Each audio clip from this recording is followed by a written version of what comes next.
देखिए यार, हे ब्रिज के बारे में देखेंगे अपन, ठीक है, हेज ब्रिज। अब देखो देखेंगे क्यों, क्योंकि क्वेश्चन आ रखा है। अब जैसे कि मैंने पहले भी बोला, अपन देखते हैं कि जिस टॉपिक पे क्वेश्चन आया अपन वो टॉपिक पूरा ही पढ़ के जाते हैं। ये एसएससी जेई 2007 में आया हुआ है। अब देखो आपको पता ही होगा, या मैं बता देता हूँ, used for determining the self inductance of the circuit with high Q factor, ठीक है ना। ये ये उन इंडक्टेंस को नापने के काम आता है, सेल्फ इंडक्टेंस को, जिनका क्वालिटी फैक्टर हाई हो, ठीक है।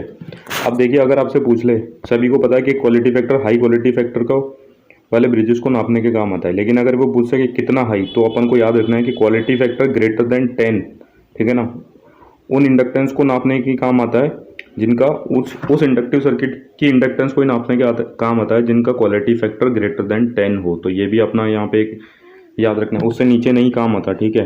अब क्वालिटी फैक्टर क्या होता है? एक रेशियो होता है energy stored upon energy dissipated, ठीक है। अभी देखो अपन आगे देखते हैं। Bridge is advance form of Maxwell bridge. जो मैक्सवेल ब्रिज था ये उसकी क्या है? एडवांस फॉर्म है, ठीक है। देखो मैं आपको बता दूं, जो मैक्सवेल ब्रिज है ना, मैं आपको दिखाता हूँ, एक मिनट, ये सॉरी एक मिनट। जो मैक्सवेल ब्रिज है ना, उसमें जो क्वालिटी फैक्टर है वो लेस देन 10 और ग्रेटर देन 1 के बीच में जो क्वालिटी फैक्टर ना, वो वाली इंडक्टेंस नापने के काम आता था, ठीक है।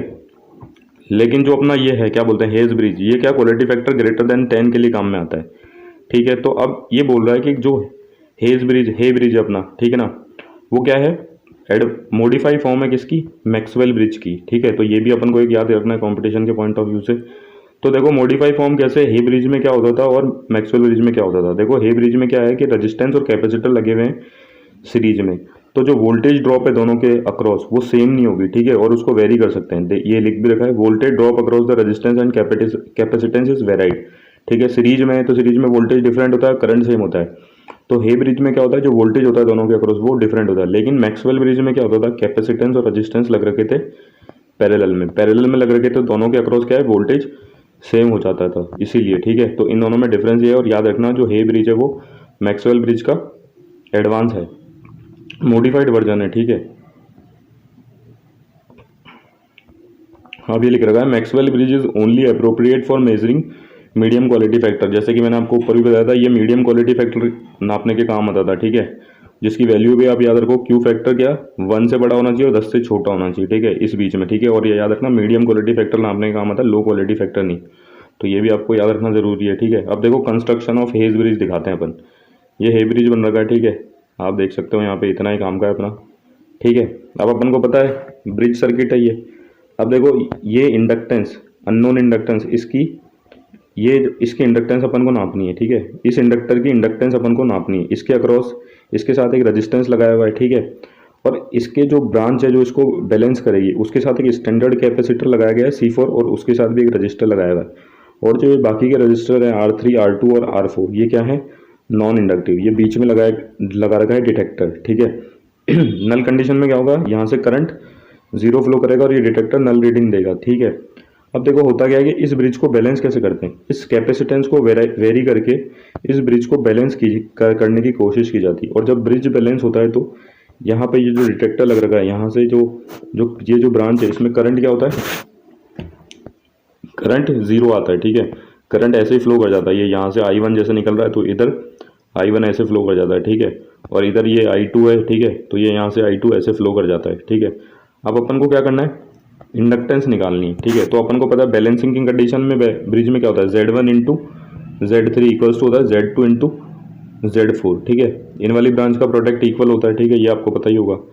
अब देखो इसमें एक देखने वाली बात यह है कि जो पोटेंशियल है वो सेम होनी चाहिए इस वाले पॉइंट की और इस वाले पॉइंट की, ठीक है, तभी इस वाली ब्रांच में करंट नहीं आएगा। मैं बोलता हूँ ये जो पूरी ब्रांच है इसकी अक्रॉस पोटेंशियल और इसके अक्रॉस पोटेंशियल सेम होनी चाहिए, तभी इस वाली ब्रांच में करंट नहीं आएगा। क्योंकि पोटेंशियल डिफरेंस जब सेम होता है तो करंट फ्लो नहीं करता है। क्यों करंट फ्लो कब करता है? जब पोटेंशियल डिफरेंस डिफरेंट हो, ठीक है ना। तो बैलेंसिंग कंडीशन में जैसे कि मैंने ऊपर आपको बता दिया था, Z1 into Z3 equals to Z2 into Z4। अब आप इनकी ये जो इक्वेशन रखोगे Z1 और Z2, ठीक है, ये अपने इतनी इंपॉर्टेंट नहीं है, तो आप इसको वैसे ही देख लो, ठीक है। तो इसको जब ब्रैकेट को ओपन करेंगे तो ये कुछ टर्म्स बनेगी। अब अपन क्या करते हैं इसमें रियल और इमेजिनरी पार्ट्स को अलग अलग करते हैं, कंपेयर करते हैं। जैसे ये वाला पार्ट रियल है तो इसको इस रियल पार्ट से कंपेयर कर लेंगे, ये पूरा पार्ट इमेजिनरी है तो इसको इमेजिनरी पार्ट से कंपेयर करेंगे, तो यहाँ पे 0 है तो इसको 0 से कंपेयर करेंगे, ठीक है। अब ये चीज़ लिख दी on separating real and imaginary part, तो ये वाली चीज़ अपने पास आ गई, ठीक है।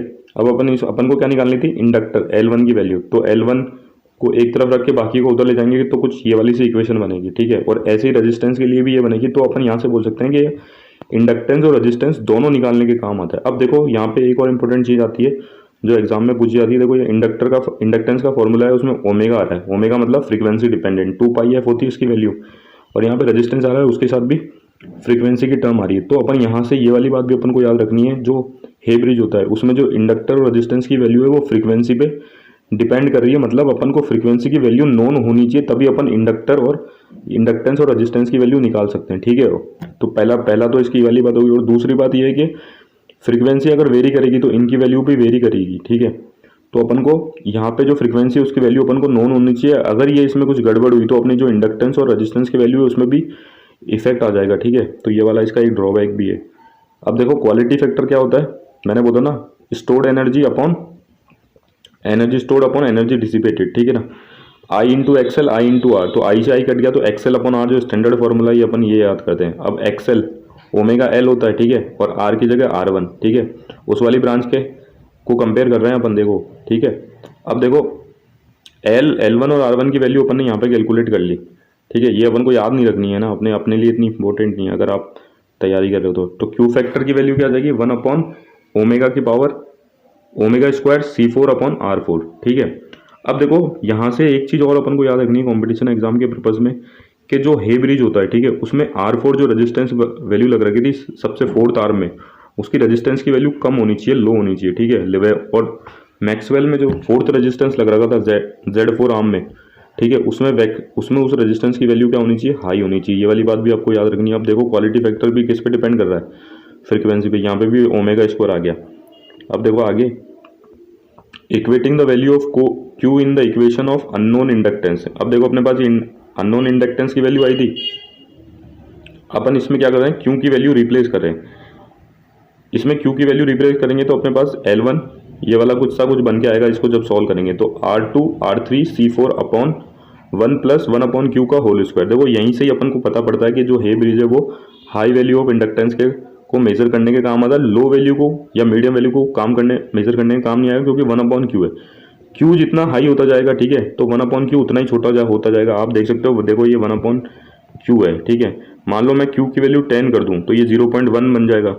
मैं क्यू की वैल्यू 1 अपॉन 100 कर दूं तो ये 0.01 बढ़ जाएगा। जितना मैं क्यू को बढ़ाता जा रहा हूँ, ठीक है, जितना मैं क्यू को बढ़ाता जा रहा हूँ उतना ही 1 अपॉन क्यू क्या हुआ है, छोटा होता जा रहा है। तो इसीलिए जो इसका कारण है कि ये जो high value of quality factor है उसको नापने के काम आता है जिस ब्रिज की, ठीक है ना।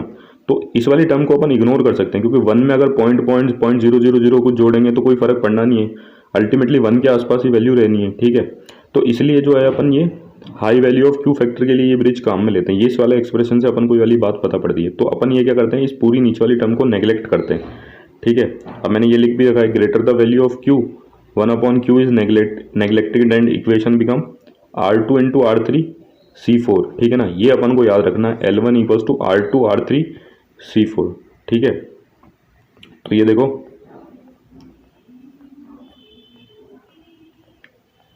L1 equals to R2 R3 और C4, ये अपन को याद रखना है फॉर्मूला। यहाँ से आप एक बार और फिर से देख लो, यहाँ पे L1 equals to R2 R3 C4, ये आपको याद रखना है। जो इंडक्टेंस की वैल्यू आएगी वापस से देख लो, ये जरूर याद रखना, L1 equals to R2 R3, ठीक है। L1 इक्वल्स टू ये वाला R2 इंटू R3, ये नॉन इंडक्टिव रेजिस्टेंस है, इनका प्रोडक्ट इंटू C4 जो कैपेसिटेंस लगा हुआ है। इस फॉर्मूले को पक्का याद रखना आप, ठीक है। अब देखो ये क्वेश्चन आया हुआ है यहाँ पे, ये पूछा गया था, which of the following AC bridges preferred for the measurement of inductance having high Q factor. तो अपन को पता ही है, अभी जैसे अपन ने पढ़ा हे ब्रिज, ठीक है ना। अब वैल्यू पूछे तो वो भी अपन बता सकते थे, ग्रेटर देन 10 होनी चाहिए क्यू की वैल्यू। और मैक्सवेल ब्रिज मीडियम वैल्यू किसके बीच में लाई करती है, क्योंकि ग्रेटर देन 1 और लेस देन 10। Thank you.